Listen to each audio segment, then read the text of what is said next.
Hey everyone, welcome to Feisty Chess. This is Ben.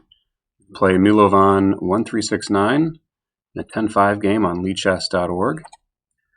Played some Alekhine's defense lately. We're going to go e4, e5 and see what our opponent wants to play. Okay, we got a Ruy Lopez. You know, I haven't tried this in a while. I've been having a lot of luck with the open variation, the Riga variation within that. But I'm going to try bird. This is something I play occasionally. Giving white the bird. They usually don't expect it. And it's very playable for black. It's a good way to get out of all the Ruy Lopez theory and ideas, because a very different game kind of arises. So white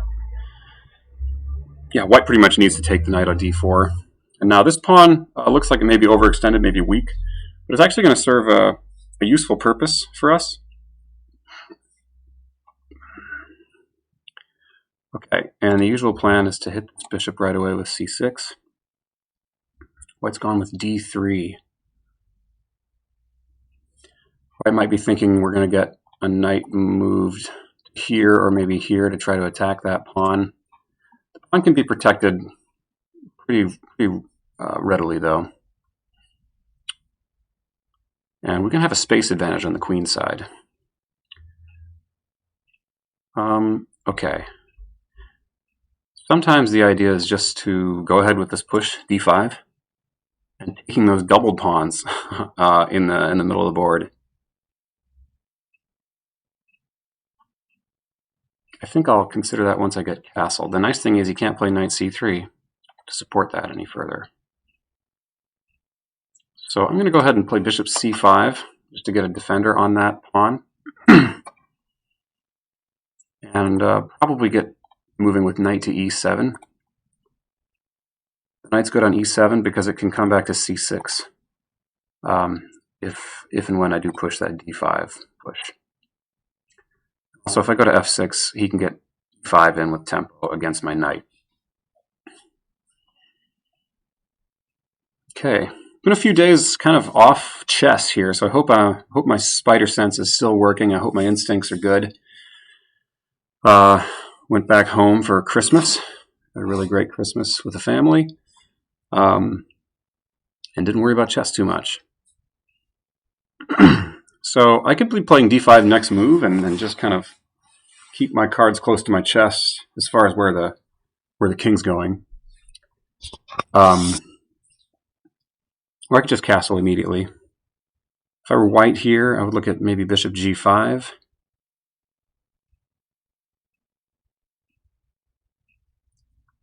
Oh, we've got a sacrifice. Okay. He's going to pick up our bishop on c5. Maybe the knight did need to come to f6 then. Maybe that's why I needed to play d5 earlier. I'm going to have to look at the book lines for this stuff. I might be able to get some initiative for this pawn, though.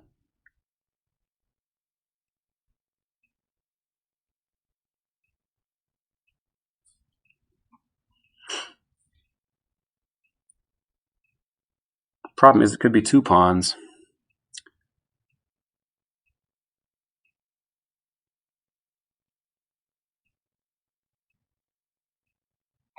Okay, let's block with the knight.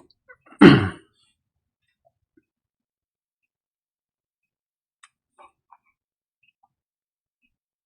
want to give up the two pawns here, or the only way to we give a queen f6 to try to protect it.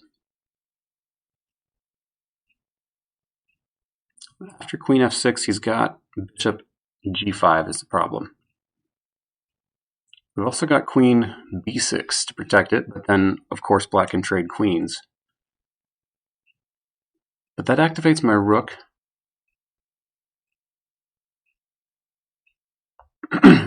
Sorry, white can trade queens.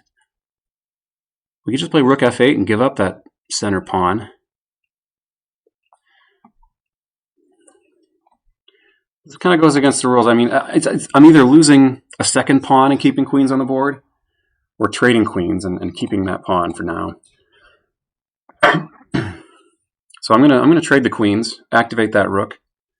I've got a king that's a little better position for an ending. Okay, white is not going for it.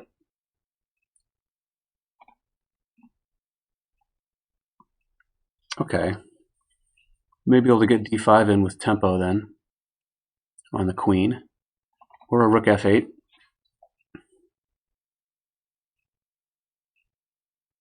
Okay, so I'm only down one pawn, and we get to keep queens on the board. Problem is, I'm not sure my king is the safe one here. A lot of times when you're down a pawn, of course, you get compensation in that form. Okay, my white's moved his queen a lot, and he can't really move his bishop because this b pawn will hang. I'm probably going to play b3 soon. I wonder if this calls for a5 now. So if he goes b3, I can go a4. I don't think that amounts to a whole lot.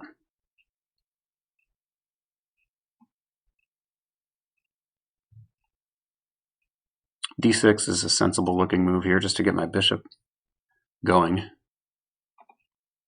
So let's do it.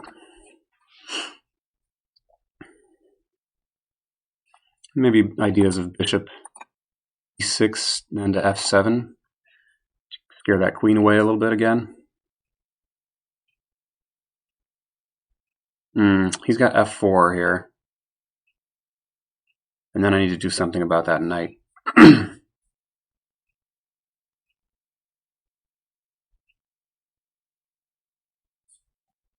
Okay.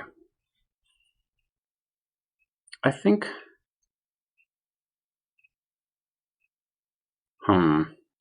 King d8 and then f5.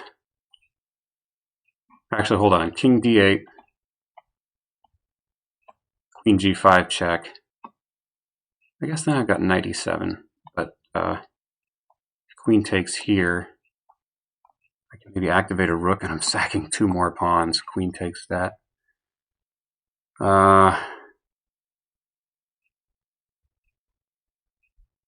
Okay, that's one idea. King f8 is another idea. And then f5. Knight actually looks pretty happy on e5 here. And I don't see a way for him to readily open up the f-file. But he can get his rook in the game via some kind of lift. I'm going to go with that route without killing too much time here. The threat obviously was f5 because my knight is pinned. Now f5 just kind of improves my knight actually by giving it the e5 square. Okay.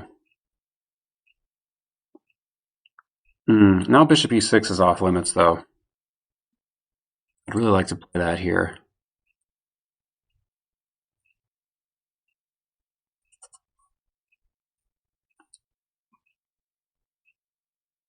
He's going to play knight c3, knight c4. Maybe I can just anticipate that and go for queen c7 here. He doesn't have a piece that can readily attack my e5 pawn. So let's get queen c7 going, and if he goes with my knight b4, we can hit him immediately with b5, and he has to go right back, or to d2. I don't think that's any better. And now he's also free to move this bishop, though. But I probably wouldn't want to take... Well, no, maybe... Okay, here he comes.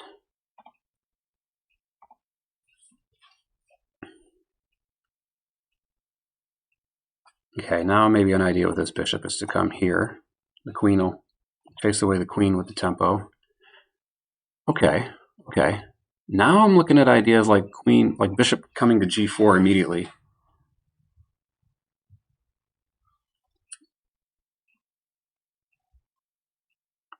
This doesn't look like any good because he's got this check, and then, yeah, that's trouble.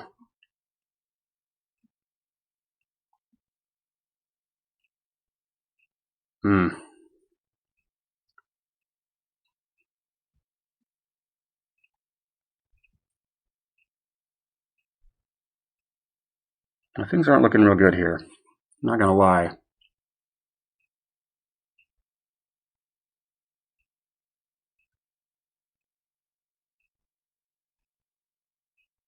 Actually, my queen covers the second rank, so maybe this check is all I've got. Maybe this move is all I've got.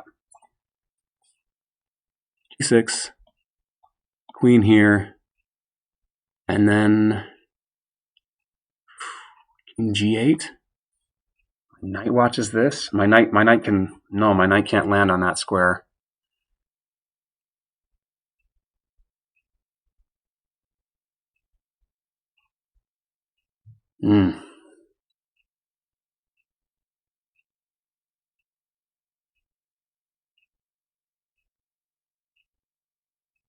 This is not a lot of fun. Okay. This actually looks a little better, a little preferable to the alternatives. I think my king's going to land on E8. This F pawn might be a little bit overextended if some things happen. He also has that bishop check. Oh, I didn't consider that, and the bishop can check. The queen will ultimately have to run after king F7. I think I'll be safer then. It's the queen that wants to be on H6, not the bishop. Okay. So king G8. Yeah, we're looking at lots of different mates on G7, so I think it's safer to come back this way.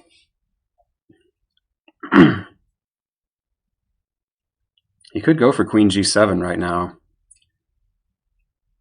and I pretty much have to trade.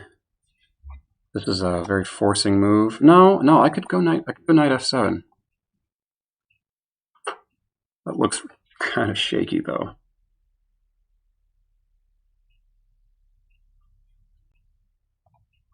Okay.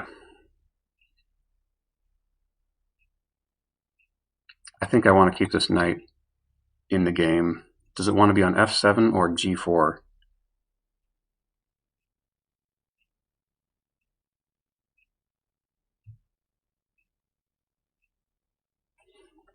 Lots to calculate here.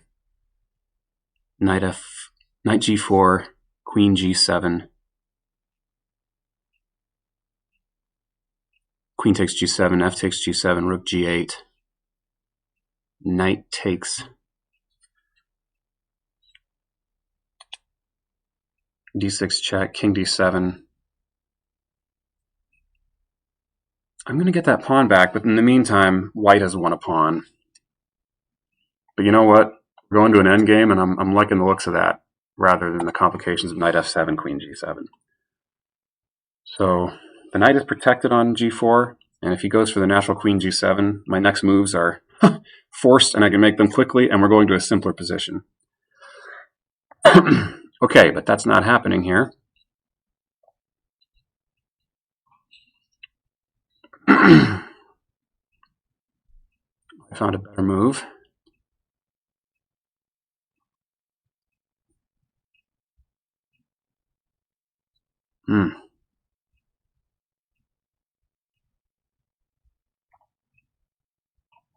Okay, I'm going to come back.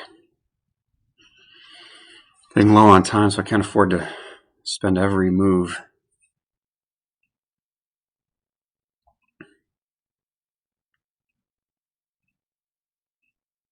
I've got F7 covered. I'm still just down one pawn, but it's not the pawn that's the problem here. We can get H5 in at some point. I don't know if that really helps.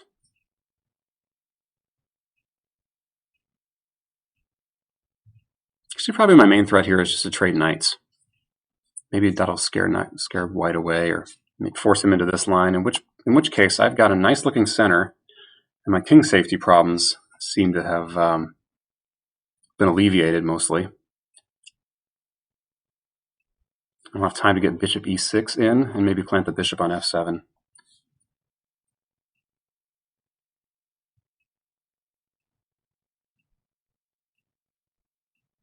Okay, good. Just down a pawn. Okay. No, I didn't see this. Obviously, taking is not an option. And king here, This gives him a chance to get another attacker on f8. Yeah, he's winning. He's already got an attacker on f8, so he's winning my rook. And probably can just about resign here.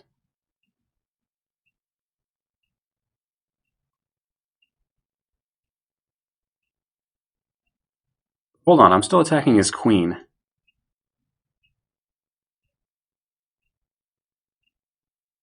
I'm still attacking that queen. Maybe I can trick him with a move like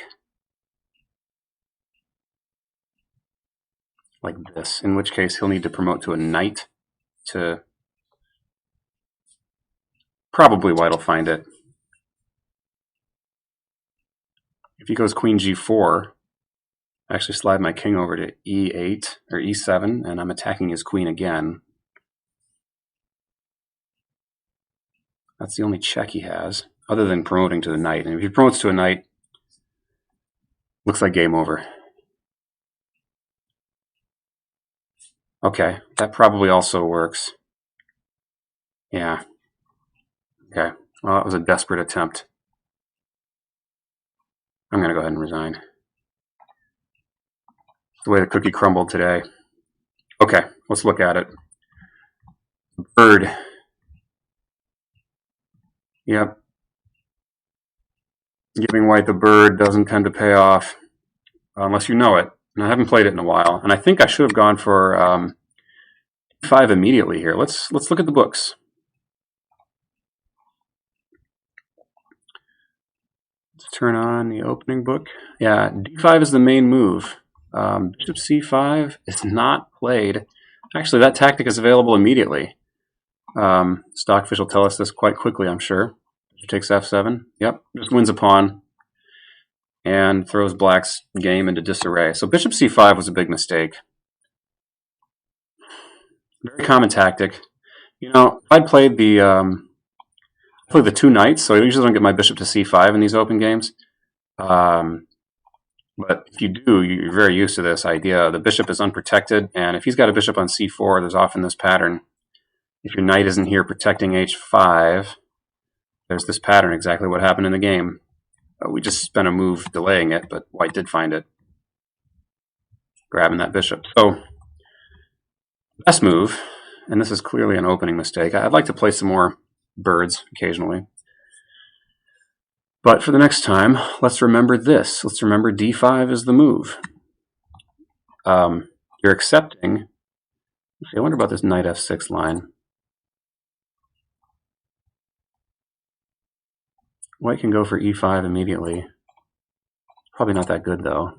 There's queen a5 check to pick it up. Okay, okay. If I played the Sicilian, that would be a tactic I'm familiar with. I think I'm coming to the conclusion that it's good to play a variety of openings because you get routine experience with lots of different tactics. And this kind of queen fork is something that should come very naturally to anyone. At my level, I probably don't have an eye for the long-range queen forks like I should. But somebody who plays the Sicilian with an early c5, or even the Caro-Kann in some lines with an early c6, where this queen has access to this diagonal and this check on a5, you can grab a lot of loose pieces on the 5th rank. So fear of pushing e5, and you see the same theme with white's queen here, loose pieces on the 5th rank, and black's queen, loose pieces on this 5th rank. So that's the lesson of the day, I suppose. So knight f6 was nothing to be afraid of. Actually, I didn't even consider knight f6 until after that, moving that bishop out. Also, the old adage, knights before bishops, would have been helpful for me here. Yeah, so e5 is no good. Castling, and then bishop c5 is doable here. But still, the engine calls for d5, and that is the most common move. He takes d5. Now we don't have to double up our pawns. It still likes white. It still likes white, although we've got this big central presence. +1, a whole pawn advantage. Bishop e7, and I suppose queen in here, bishop g5. Oh, I see. We're going to force a move like f6. Really? Castling? Okay, and if bishop here, then bishop takes there. Okay, you gotta have that tactically worked out, because it looks like a simple removing the defender. And if he takes here, we've got a knight to take with. This still is advantageous for white. Knight d2. a5, we're threatening to trap this bishop. a4. Knight f5. b6. Okay, b6. I'm not seeing the advantage that white has here. The pawn structure is symmetrical. We can play c4 whenever we need to shore up that pawn. Just a development advantage? Even that is not great. Maybe I'm missing something concrete. Anyway, that's definitely the road not traveled. And probably the road I wouldn't travel here, because the main line is d5, and I should have gone for it. My vague recollection was to play this. Now you get these doubled d pawns, right? And this looks really ugly if you're afraid of doubled pawns, doubled isolated pawns. But look at, they are occupying the center. They are controlling critical squares. Right now, attacking a bishop. So here comes the main line. Bishop b5, check, of course. And then bishop d7. After all, if we trade these bishops off, well, it's unclear to whose advantage that is. Queen takes d7. Black has no problems with his development. And actually, he's going to have some useful open files for rooks. You look at these pawns; these are obviously weak. Not so obvious that the c2 pawn is weak as well. And now this bishop can come to c5 and defend that pawn pretty easily. And the pawn is a real thorn in white's side. He can't bring his knight out to places where he'd like to. He can't bring a knight, for instance, here and here back to c2. That pawn is there. That would be another strategy to attack this. So usually the strategy is going to be like here and here, or maybe to here and attack this pawn. But he's got to figure out how to get another attacker on the pawn, and we can usually defend it twice if we want to use the queen to do so. Oftentimes you don't need to defend it. You start going after white's weaknesses instead. White does have a weakness on c2 here. And he also has few defenders on the king side. So if we get a setup like this, somehow get our queen over here on the king side, we can make some trouble for the black king. Say he can't get any pieces over to the king side. But the knight on f3 is gone, and that often means there's bishop takes f2, bishop takes h2, Greek gift, sacrifice ideas. So the bird is an active way to play against the Spanish, and it's a way that goes out of the books, out of the long 20-move lines your Spanish, Ruy Lopez opponents are familiar with. And it really is like, it's giving the opponent the bird in a fun sense. That's, hey, we're not going to play the opening you want to play. We're going to play it the way I know how to play it. And I've played a lot more of these than you have, right? And that's always a really important psychological advantage in a chess game at club levels and up. So this game I lost because I forgot some of the key tactics and key ideas of the bird. And really, when you play the bird, remember, this is the bird, this idea of knight to d4. And it's a forcing line, right? He has to do something about this bishop. If he just goes back with it, say here, that's an option. White's really given up opening advantage in a lot of ways here. Traded off some pieces. White has a slight developing advantage, but Black's going to have no trouble developing. Well, the computer still says white is to be preferred here, but a lot of the tension has gone out of the position, and Black's a lot closer to equalizing here. Also, you don't have to take the knight immediately. But anyway, main move you'll see almost all the time is knight takes d4. And then the principled continuation, and the continuation I'll follow up with from here on, especially if d3. This is only one particular line. But not that. Mistake there. But to go for this and say, yeah, you've doubled my pawns. I've got the pawn center, ugly as it is. And I got open files to attack your weakness. Your weakness is actually more attackable than mine here. So yeah, I'm a fan of the bird. I haven't learned it as much as I should have, I suppose. What are the alternatives? As long as we're looking at this, instead of d3 here, I think bishop c4 is the most accurate move, according to the books I've read. You can also just castle immediately. d3 might have been the old line, and now, yeah, bishop c5 is the move here. Maybe this is my source of my confusion. This is the kind of the main line of the bird I learned. Once the bishop gets to c4, they're making this threat, right, that we saw in the game. So if castles, then bishop c5. If bishop c4 immediately, which I hear is the most accurate move, then knight f6. Now e5 is met by e5. Okay, this common open game pattern. If he tries to get out of this check, you just hit him again with a pawn.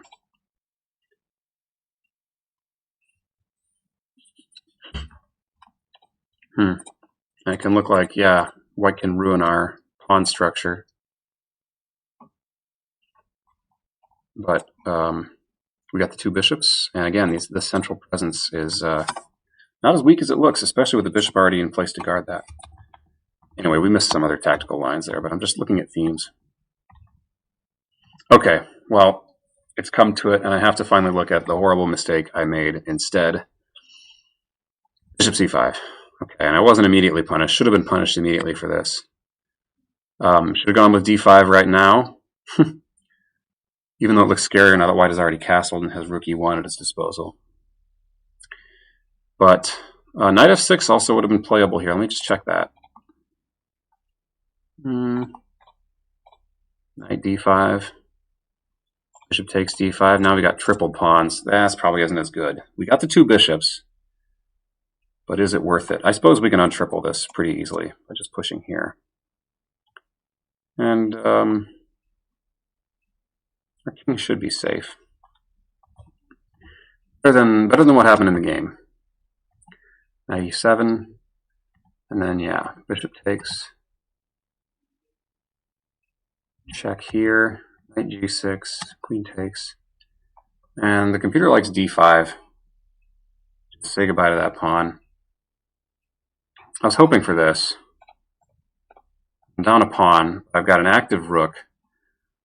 I've got good central control, and I've got a king that's coming closer and more quickly to the center, which may be important if a couple more pieces are exchanged. But still, a computer obviously likes this. White's very solid. He's got a nice, healthy group of 8 pawns, and he's got an extra one. So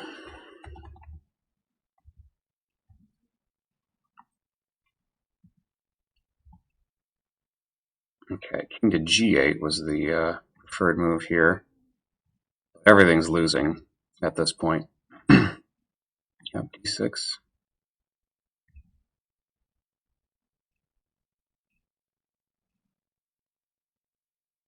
King d8 it liked better than king f8. But again, it's kind of a matter of taste. How do you want to lose?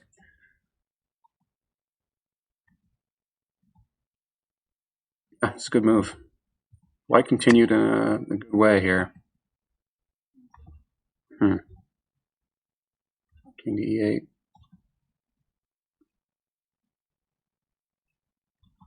Yeah. Okay, that's a big swing. Yeah, knight f7 is probably needed here.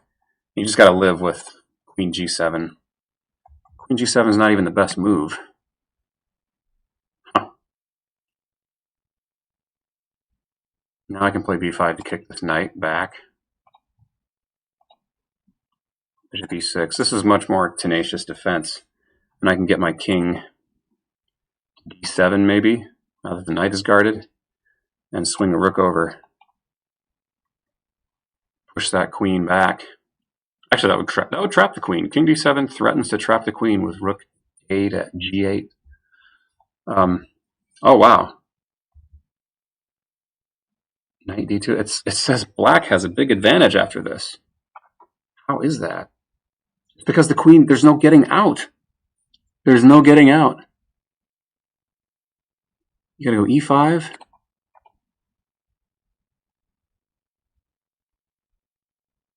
Is this a way out? Can I just continue to go here?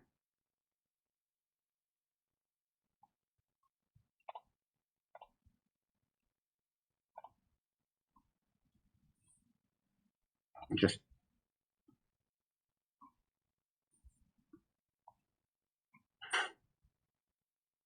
bishop d2. But what about this? Rook a to e1. Okay. It looks like black is winning. We're going down a rabbit hole here. Rook g8. Rook f6. Okay.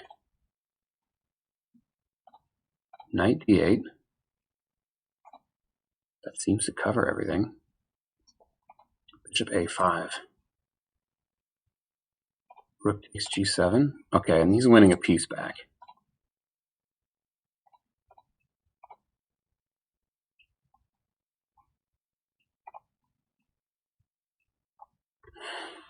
Definitely a complex game at this point. I would have loved a complex game. So yeah, getting back to this. Knight f7. Knight f7 is better than knight g4. It blockades the pawn. The old Nimzovich rule. Use your knights to blockade the pawn. That rules out any f7 ideas for him. And that would have made all the difference. It's especially good. It gets my knight out of this exchange with tempo. And when his queen moves, I've got this move. Probably the best move for him is to go this way, and that's hard to figure out. Bishop e6, knight f3, king d7,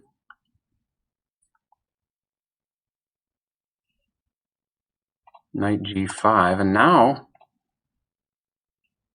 rook a to g8, knight takes f7. Interesting. Takes g7, takes g7. What kind of a material imbalance do we have here? He's going to be able to protect that g-pawn. I've got a queen for a rook and a knight, but he's got that advanced pawn and an extra one at that. So, okay, I didn't realize I had the potential for traps there. I was worried about queen g7, but that does put the queen in a real trap. So, yeah, knight f7 was the real move here. I went for knight g4. You know, the most active, quote-unquote, active move. The forward moves are not always the most active moves. Knight is actually more active in a real way on f7 than on g4. Hits the queen just the same and protects this rook, and still watches both of these points critically. Blockades the pawn, which is an important activity. So it's an active knight. Okay, let's just watch how it all came down. Defined by my opponent here, trading off the knights and then simply f7. So yeah, I tried king d7, but he didn't need to throw a check. He just needs to guard f1, f8, and my bishop is blocked, so there's no way I can get another protector onto this square. And queen d6, but I'm gonna lose a queen out of this equation. He can just go here. Rook takes. Well, I'll lose a rook at the very least. And it's time to pack it in. So, thanks for watching, folks. Instructive loss. Let's see. Let's wrap it up. What do we learn? Knights should blockade. They can be active when they're blockading. Bishop c5 unsupported when there's a bishop on c4 can result in this tactic. Bishop takes f7, queen takes h5 check. I probably shouldn't have taken on f7 so quickly. I should have considered alternatives at that point. But it was already sort of too late. I shouldn't have played bishop to c5 in that position. Yeah, and watch out for queen checks on a5 or h5, or a4 and h4, for that matter. Watch out for those diagonal queen checks that can pick up stuff on the 4th and 5th ranks. Okay, lessons, of course. Let's play better next time. Stay feisty.